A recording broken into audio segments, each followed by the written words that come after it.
At first, everything seemed normal. Days passed into months, months turned into years. But slowly, quietly, things began to change. After heavy rain, puddles would form in unusual colors. Dark stains appeared in the soil. A strange smell lingered in the air, sharp, chemical, difficult to describe. Sometimes it would come and go. Other times, it stayed. Children playing outside would return home with burns on their skin, blisters that didn't make sense, rashes that wouldn't heal. Parents began to worry, but there were no clear answers. Then came the illnesses. At first, they were small, headaches that wouldn't go away, dizziness that came without warning, fatigue that lingered no matter how much rest people got. Doctors treated symptoms, but not causes, because the cause wasn't obvious. It couldn't be seen, it couldn't be touched, but it was there. And then, things got worse. Miscarriages began to rise. Families who had been expecting joy were met with loss. Children were born with birth defects, unexplained conditions, unusual complications.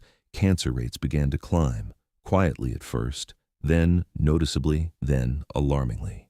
Neighbors began to talk. They compared stories. And slowly, a pattern began to form.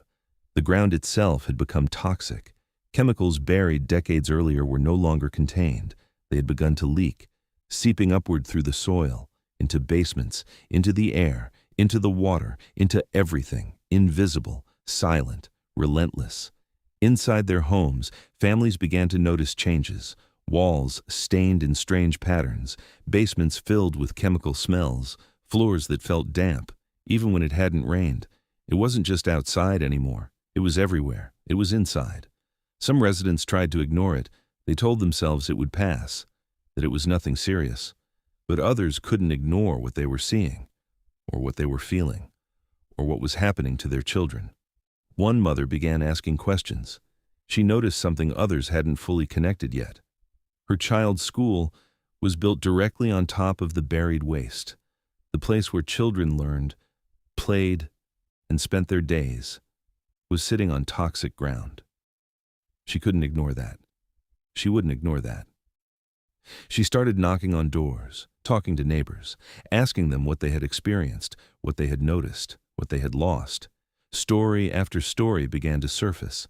Illnesses, strange symptoms, unexplained tragedies. What once seemed like isolated incidents now felt connected.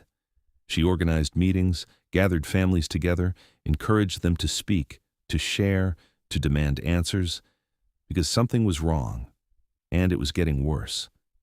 But when they went to officials, they were met with resistance. Concerns were dismissed, risks were downplayed. They were told there was no real danger, that there was no reason to panic, that everything was under control, but it wasn't. And deep down, they knew it, because the evidence was everywhere, in their homes, in their bodies, in their lives.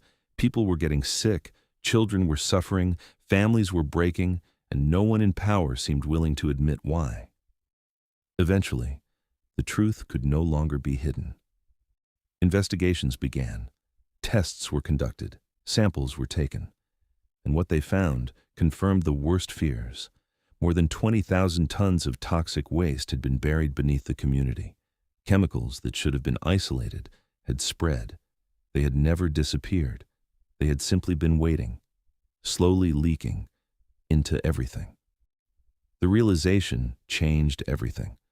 What had once been a neighborhood now felt like a trap, a place where the very ground beneath their feet was dangerous, a place where safety had been an illusion. The area was declared a public health emergency, one of the first of its kind.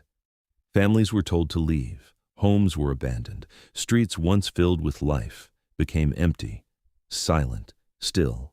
People packed what they could, left behind what they couldn't. Memories, moments, entire lives, all left behind because the land itself had turned against them. The disaster became known as the Love Canal disaster, a name that would come to represent one of the most disturbing environmental tragedies in history, a place where industry, neglect, and silence came together with devastating consequences. The impact didn't end there. The disaster forced change. New environmental laws were introduced, stricter regulations were created, governments were forced to take responsibility for hazardous waste. Awareness grew. People began to question what lay beneath other communities, what had been buried, what had been hidden, what had been ignored. But for the families who lived there, the damage had already been done. Their homes were gone, their health had been affected, their sense of safety destroyed.